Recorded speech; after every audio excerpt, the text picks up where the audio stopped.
भारत माता की। भारत माता की। आवाज पहाड़ी के उस पार सुनाई देनी चाहिए। भारत माता की। भारत माता की। लद्दाख के lieutenant governor B D Mishra ji, केंद्रीय मंत्री Sanjay Seth, chief of defence staff general Anil Chauhan, तीनों सेनाओं के सेनाध्यक्ष, करगिल युद्ध के समय सेनाध्यक्ष रहे जनरल वीपी मलिक जी, पूर्व सेनाध्यक्ष जनरल मनोज पांडे जी, वीरता पुरस्कार प्राप्त सेवारत और सेवानिवृत्त सैनिकों, करगिल युद्ध के बहादुर वीरों की माताएं, वीर नारियां और उनके समस्त परिजन, सेना के बहादुर जवानों और मेरे प्रिय देशवासियों, आज लद्दाख की ये महान धरती कारगिल विजय के 25 वर्ष पूरे होने की साक्षी बन रही है। कारगिल विजय दिवस हमें बताता है कि राष्ट्र के लिए दिए गए बलिदान अमर होते हैं। दिन, महीने, वर्ष, सदियां गुजरते हैं, सर्दियां भी गुजरती हैं, मौसम भी बदलते हैं, लेकिन राष्ट्र की रक्षा के लिए अपनी जान की बाजी लगाने वालों के नाम अमिट रहते हैं। ये देश हमारी सेना के पराक्रमी महानायकों का सदा सर्वदा ऋणी है। ये देश उनके प्रति कृतज्ञ है। साथियों, मेरा सौभाग्य है कि कारगिल युद्ध के समय मैं एक सामान्य देशवासी के रूप में अपने सैनिकों के बीच था। आज जब मैं फिर करगिल की धरती पर हूं, तो स्वाभाविक है वो स्मृतियां मेरे मन में ताजा हो गई है। मुझे याद है किस तरह हमारी सेनाओं ने इतनी ऊंचाई पर इतने कठिन युद्ध ऑपरेशन को अंजाम दिया था। मैं देश को विजय दिलाने वाले ऐसे सभी शूरवीरों को आदरपूर्वक प्रणाम करता हूं। मैं उन शहीदों को नमन करता हूं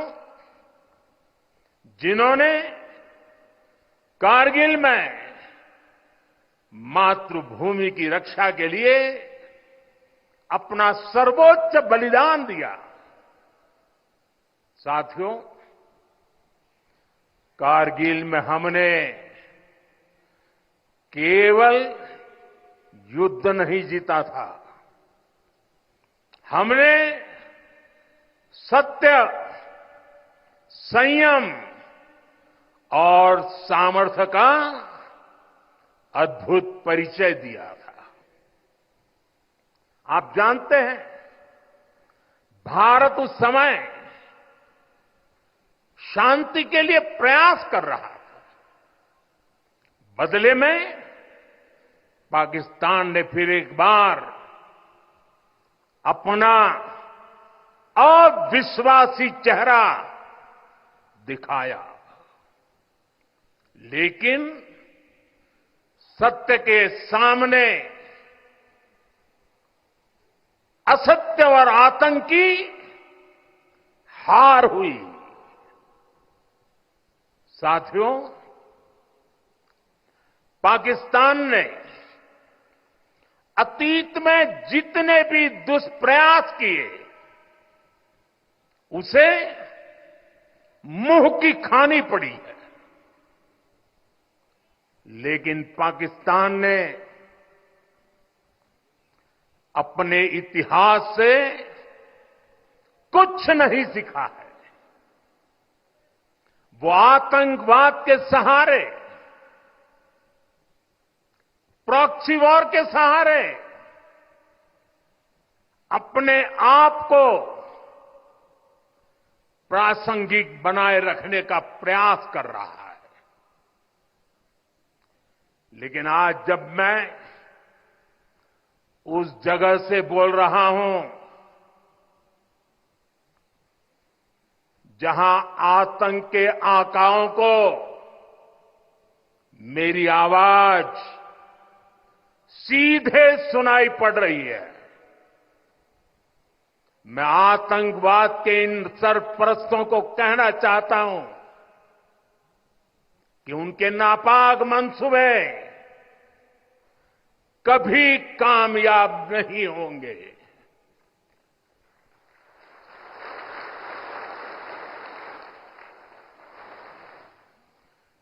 आतंकवाद को हमारे जाबाज पूरी ताकत से कुचलेंगे। दुश्मन को मुंहतोड़ जवाब दिया जाएगा। साथियों, लद्दाख हो या फिर जम्मू कश्मीर, विकास के सामने आ रही हर चुनौती को भारत परास्त करके ही रहेगा।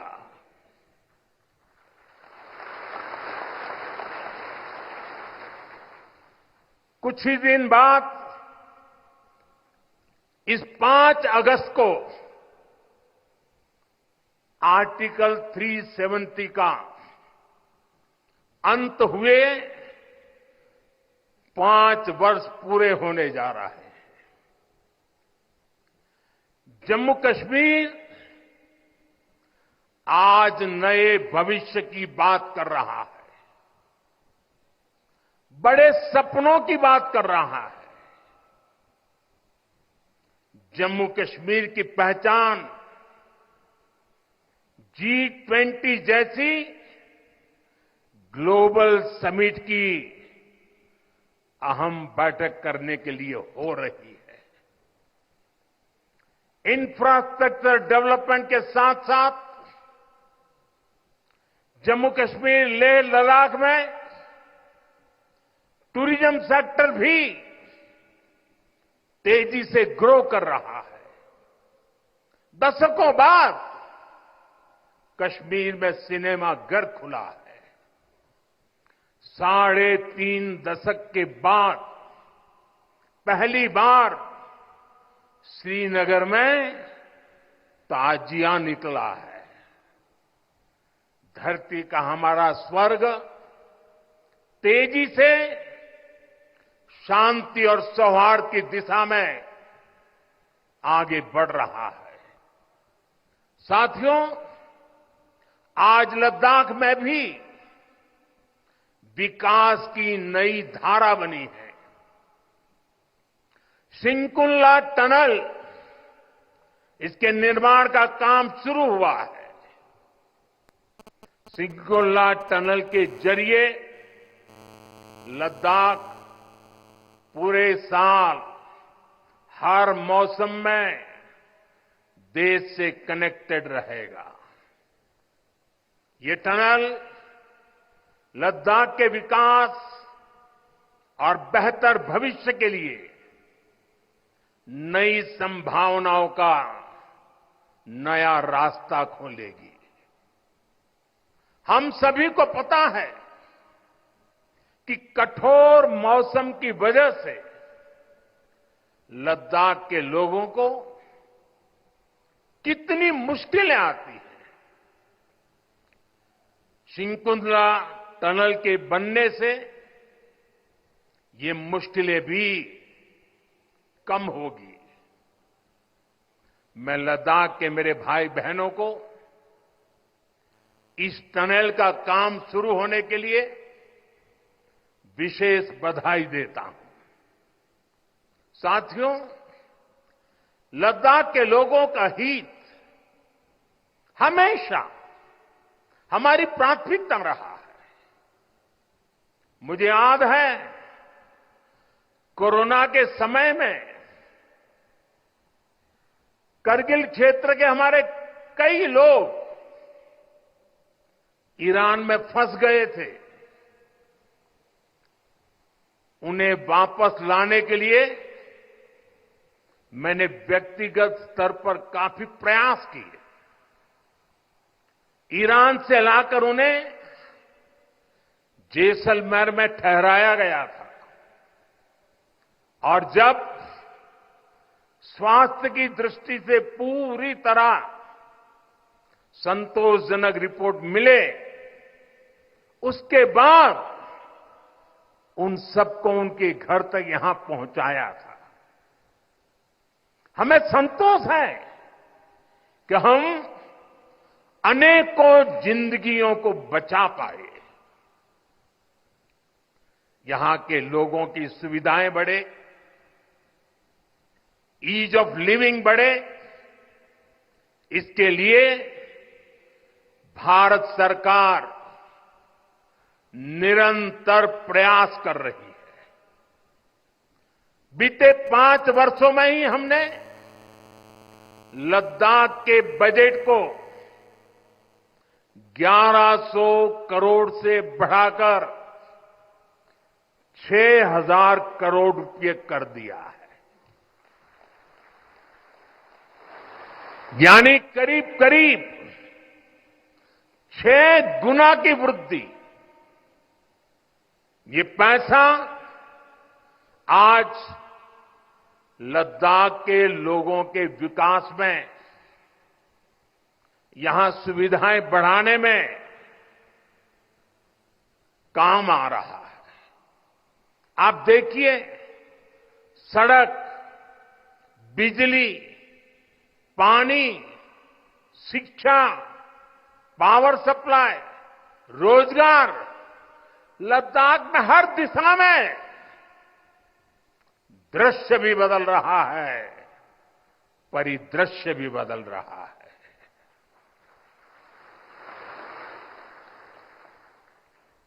पहली बार यहां होलिस्टिक प्लानिंग के साथ काम हो रहा है। जल जीवन मिशन की वजह से अब लद्दाख के 90% से ज्यादा घरों में पाइप से पीने का पानी पहुंच रहा है। लद्दाख के युवाओं को क्वालिटी हायर एजुकेशन मिले, इसके लिए यहां सिंधु सेंट्रल यूनिवर्सिटी का निर्माण हो रहा है। पूरे लद्दाख क्षेत्र को 4G नेटवर्क से जोड़ने का काम भी चल रहा है। 13 किलोमीटर लंबी जोजिला टनल का काम भी जारी है। इसके वजन बनने से नेशनल हाईवे नंबर 1 पर भी ऑल वेदर कनेक्टिविटी हो जाएगी। साथियों, हमने देश के सीमावर्ती क्षेत्रों में विकास के असाधारण लक्ष्य तय किए हैं। चैलेंजिंग टास्क को अपने हाथों में लिया है। बॉर्डर रोड ऑर्गेनाइजेशन बीआरओ ने ऐसे लक्ष्यों को पूरा करने के लिए अभूतपूर्व गति से काम किया है। बीआरओ ने पिछले 3 साल में ही 330 से ज्यादा इंफ्रास्ट्रक्चर प्रोजेक्ट पूरे किए हैं। इसमें लद्दाख के विकास कार्यों से लेकर पूर्वोत्तर में सेला टनल जैसे प्रोजेक्ट भी शामिल है। मुश्किल टेरेन्स में विकास की एक गति नए भारत की क्षमता और दिशा दोनों दिखाते हैं। साथियों, आज की वैश्विक परिस्थितियां पहले से अलग है। इसलिए हमारी सेनाओं को हथियारों और उपकरणों के साथ साथ कार्यशैली और व्यवस्थाओं में भी आधुनिक होना चाहिए। इसलिए देश दशकों से डिफेंस सेक्टर में बड़े रिफॉर्म्स की जरूरत महसूस करता रहा था। सेना स्वयं वर्षों से इसकी मांग कर रही थी, लेकिन दुर्भाग्य से पहले इसे उतना महत्व नहीं दिया गया। बीते 10 वर्षों में हमने डिफेंस रिफॉर्म्स को रक्षा क्षेत्र की पहली प्राथमिकता बनाया है। इन रिफॉर्म्स के कारण आज हमारी सेनाएं ज्यादा सक्षम हुई हैं, आत्मनिर्भर हो रही है। आज डिफेंस प्रोक्योरमेंट में बड़ी हिस्सेदारी भारतीय डिफेंस इंडस्ट्री को दी जा रही है। डिफेंस में रिसर्च एंड डेवलपमेंट बजट का भी 25% प्राइवेट सेक्टर के लिए रिजर्व किया गया है। ऐसे ही प्रयासों का परिणाम है कि भारत का डिफेंस प्रोडक्शन अब 1.25 लाख करोड़ रुपए से ज्यादा हो चुका है। कभी भारत की गिनती हथियार मंगाने वाले देश के रूप में भी थी। अब भारत एक्सपोर्टर के तौर पर अपनी पहचान बना रहा है।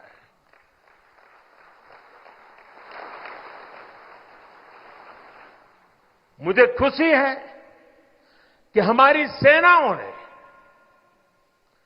5,000 से ज्यादा हथियारों और ये सैन्य उपकरणों की लिस्ट बनाकर ये तय किया है कि अब ये 5,000 आइटम्स बाहर से नहीं मंगवाए जाएंगे। मैं इसके लिए सेना नेतृत्व को बधाई देता हूं। साथियों, डिफेंस सेक्टर में रिफॉर्म्स के लिए भी भारत की आर्म्ड फोर्सेज की सराहना करना चाहता हूं। हमारी सेनाओं ने बीते वर्षों में कई साहसिक निर्णय लिए हैं। सेना द्वारा किए गए जरूरी रिफॉर्म्स का एक उदाहरण अग्निपथ स्कीम भी है। दशकों तक संसद से लेकर अनेक कमेटी तक में सेनाओं को युवा बनाने पर चर्चाएं होती रही है। भारत के सैनिकों की औसत आयु, एवरेज एज, ग्लोबल एवरेज से ज्यादा होना, ये हम सबकी चिंता बढ़ाता रहा है। इसलिए ये विषय बरसों तक अनेक कमिटियों में भी उठा, लेकिन देश की सुरक्षा से जुड़ी इस चुनौती के समाधान की पहले इच्छा शक्ति नहीं दिखाई गई। शायद कुछ लोगों की मानसिकता ही ऐसी थी कि सेना मतलब नेताओं को सलाम करना, परेड करना। हमारे लिए सेना मतलब 140 करोड़ देशवासियों की आस्था। हमारे लिए सेना मतलब 140 करोड़ देशवासियों की शांति की गारंटी। हमारे लिए सेना मतलब देश की सीमाओं को सुरक्षा की गारंटी। अग्निपथ योजना के जरिए देश ने इस महत्वपूर्ण सपने को एड्रेस किया है। अग्निपथ का लक्ष्य सेनाओं को युवा बनाना है। अग्निपथ का लक्ष्य सेनाओं को युद्ध के लिए निरंतर योग्य बनाए रखना है। दुर्भाग्य से राष्ट्रीय सुरक्षा से जुड़े इतने संवेदनशील विषय को कुछ लोगों ने राजनीति का विषय बना दिया है। कुछ लोग सेना के इस रिफॉर्म पर भी अपने व्यक्तिगत स्वार्थ में झूठ की राजनीति कर रहे हैं। ये वही लोग हैं जिन्होंने सेनाओं में हजारों करोड़ के घोटाले करके हमारी सेनाओं को कमजोर किया। ये वही लोग हैं जो चाहते थे कि एयरफोर्स को कभी आधुनिक फाइटर जेट न मिल पाए। ये वही लोग हैं जिन्होंने तेजस फाइटर प्लेन को भी डिब्बे में बंद करने की तैयारी कर ली थी। साथियों, सच्चाई ये है कि अग्निपथ योजना से देश की ताकत बढ़ेगी और देश का सामर्थ्यवान युवा भी मातृभूमि की सेवा के लिए आगे आएगा। प्राइवेट सेक्टर और पैरामिलिट्री फोर्सेस में भी अग्निवीरों को प्राथमिकता देने की घोषणाएं की है। मैं तो हैरान हूं, कुछ लोगों की समझ को क्या हुआ है, उनकी सोच को क्या हो चुका है। ऐसा भ्रम फैला रहे हैं कि सरकार पेंशन के पैसे बचाने के लिए ये योजना लेकर आई है। मैं जरा ऐसे लोगों की सोच से शर्म आती है, लेकिन मैं ऐसे लोगों से पूछना चाहता हूं, जरा कोई मुझे बताए, आज मोदी के शासनकाल में जो भर्ती होगा, क्या आज ही उसको पेंशन देना है क्या? उसको पेंशन देने की नौबत 30 साल के बाद आएगी और तब तो मोदी 105 साल का हुआ होगा और तब न भी मोदी की सरकार होगी। क्या मोदी जब 105 साल का होगा, 30 साल के बाद जो पेंशन बचेगा उसके लिए मोदी ऐसा राजनीतिक है जो आज गाली खाएगा? क्या तर्क दे रहे हैं? लेकिन साथियों, मेरे लिए दल नहीं, देश सर्वोपरि है।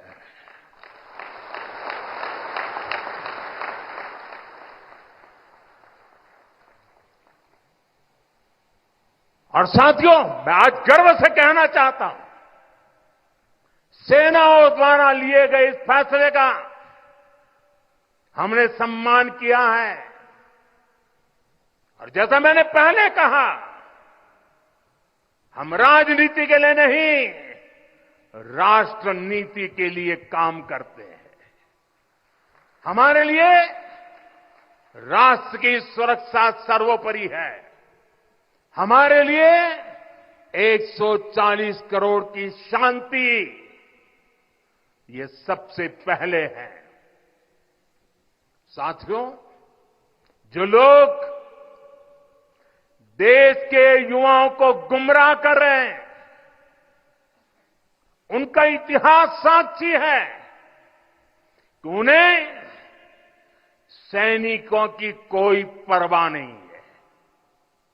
ये वही लोग हैं जिन्होंने एक मामूली रकम 500 करोड़ रुपए दिखाकर वन रैंक वन पेंशन पर झूठ बोला था। 500 करोड़। ये हमारी सरकार है जिसने वन रैंक वन पेंशन लागू किया। पूर्व सैनिकों को 1.25 लाख करोड़ रुपए से ज्यादा दिए गए। अब कहां 500 करोड़, कहां 1.25 लाख करोड़। इतना झूठ और देश के जवानों की आंख में धूल झोंकने का पाप। ये वही लोग हैं जिन्होंने आजादी के 7 दशक बाद भी सेना की मांग होने के बावजूद भी, देश के वीर सैनिकों के परिवारों की मांग होने के बाद भी हमारे शहीदों के लिए वॉर मेमोरियल नहीं बनाया। टालते गए, कमिटियां बनाते गए, नक्शे दिखाते गए। ये वही लोग हैं जिन्होंने सीमा पर तैनात हमारे जवानों को पर्याप्त बुलेट प्रूफ जैकेट्स भी नहीं दी थी। और साथियों, ये वही लोग हैं जो करगिल विजय दिवस को भी नजरअंदाज करते रहे। ये तो देश की कोटि कोटि जनता के आशीर्वाद है कि मुझे तीसरी बार सरकार बनाने का मौका मिला और इसलिए आज ये महत्वपूर्ण ऐतिहासिक घटना का हम पुण्य स्मरण कर पा रहे हैं। वरना अगर वही आ जाते तो इस युद्ध विजय की इस तारीख को याद नहीं करते। साथियों, कारगिल की विजय ये किसी सरकार की विजय नहीं थी। कारगिल की विजय ये किसी दल का विजय नहीं था। ये विजय देश की थी। ये विजय देश की विरासत है। ये देश के गर्व और स्वाभिमान का पर्व है। मैं एक बार फिर 140 करोड़ देशवासियों की तरफ से मेरे वीर जवानों को श्रद्धापूर्वक नमन करता हूं। सभी देशवासियों को पुनः एक बार कारगिल विजय के 25 वर्ष की शुभकामनाएं देता हूं। मेरे साथ बोलिए भारत माता की। ये भारत माता की जय मेरे उन वीर शहीदों के लिए है, मेरे वीर भारत मां के वीर सपूतों के लिए है। भारत माता की, भारत माता की, भारत माता की। बहुत बहुत धन्यवाद।